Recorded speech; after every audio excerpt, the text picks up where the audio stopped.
What's up guys, I'm Dan, welcome to Mish Guitar. It's been a little over 2 years since I got this pedal here, the Looper X. And if you like looping, this is the best pedal available, still in my opinion. There's no better pedal out there. It is pretty expensive, so you really need to commit to this pedal. It's not just a $30 looper, although if you want to get into looping, you can do it with a $30 looper, a one-channel looper, no problem. This is a bit overkill for your average person that just wants to do a little looping with their guitar. However, with this pedal, you can record vocals, guitar, drums, everything you want. You've got 4 separate inputs, XLR and 1/4 inch, and each track has its own effects. So you could have reverb on one, delay on another, you could have one that's dry, you could have all kinds of effects. Everything you can think of is in this machine here. I would say I have no regrets over the purchase. This continues to do everything I want it to do. If you want to avoid buying an effects pedal board, this could basically become your effects pedal board as well. The effects that are built into this are really good. How I usually set this up is I loop in multi-mode, which allows you to record up to 4 separate tracks, and they sync up to the first one. So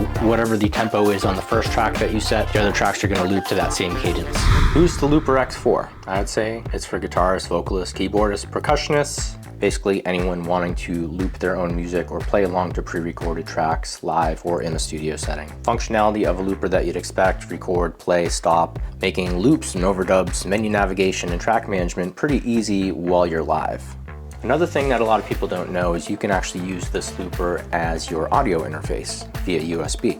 You can record up to 4 stereo loops in one project with limitless track lengths. You can fade, reverse, mute, solo, peel, bounce, transpose, even change the speed parameters of a track once they're recorded. The looper comes with 5 different modes that you can set up for looping. They all kind of work a little bit differently for different scenarios. There's multi, sync, song, band, and free looper mode, and we can jump into those a little bit more in a moment here. What's nice is you've got tap tempo, time stretching, and automatic tempo detection, which means you can also quantize on the fly. So you can turn auto quantize on and off, and you can set the beat you want it to quantize to. I haven't seen any other looping pedals do that as flexibly as this pedal does it. It also has a ton of onboard effects. There are 26 stomp box options, including reverbs, delays, distortions, modulation, and it comes with 9 built-in multi-effects racks ready to go, so you don't have to fiddle with much. You can just pick a preset for your particular scenario, whether that's live or in a studio, any kind of music, any instrument. It's very flexible. This thing is built like a tank. It's made from steel. The pedals are aluminum, and I've had this, as I've mentioned, for a couple years. It's been banged around a little bit, but I've never had anything wrong with it. You can basically stand on this thing and it's not going to break. It's got a 7-inch touchscreen. Today I just finally pulled off the protective screen covering. Something about pulling off that fresh screen protector is always difficult for me. You've got 4 combination XLR 1/4 inch microphone inputs with 48-volt phantom power on the back. It's got a built-in drum loop library, so you can just pull up a loop and start jamming along instantly. It also includes an 1/8 inch auxiliary stereo input on the back. Now what's cool about this pedal is you can also get an external foot switch to control things like delay, modulation, reverb, wah-wah, pitch shift, volume, which supports dual function foot switches via TRS. And of course it's got a 5-pin MIDI connector on the back. You can easily save all your loops on board for future recall, and you can also transfer any files from here to your computer easily with the USB cable.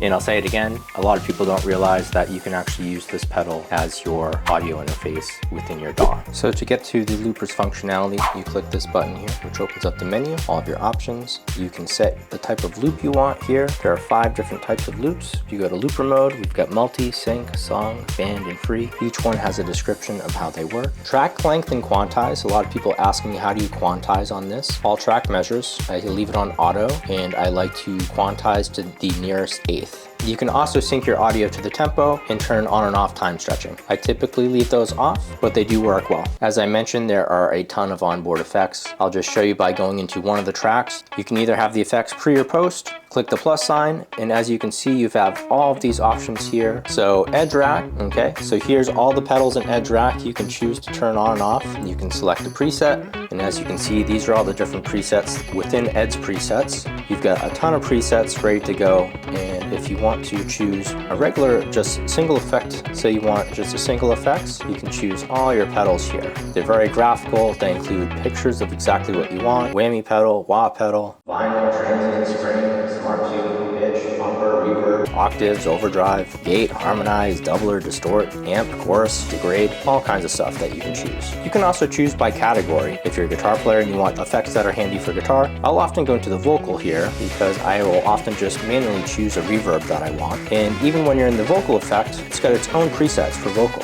You have close reverb, compression only, double, ducking reverb, you have harmony, heavy effects. So each category has their own list of presets that you can then select. What's nice is for each one of these tracks, you could have different presets. So that means when you're recording a loop, depending on which track you select, those effects will only apply to that track that you select. That's very handy if you want one of your tracks to be drums, one to be vocals, one to be guitar, or perhaps one to be keys or lead guitar. You might have different effects running for each track to get the desired results you want. So let me just show you a quick example of how I do that. I'll usually lay down a rhythm and then I'll usually play a lead above it, but you could do other things like you could lay down your lead first and a rhythm guitar second. Let me just show you a few examples of how I like to use this looper.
So my opinion is, if you're on the fence about this pedal, you won't be disappointed. It does a lot more than I just showed you. If you guys are interested in me diving deeper into this pedal and really going through all the effects and what it can do, let me know in the comments. I'd be happy to go a lot more in depth with this one. If you did enjoy this video, please hit the like button, hit subscribe, hit the notification bell. It really helps me out, and I will catch you on the next one.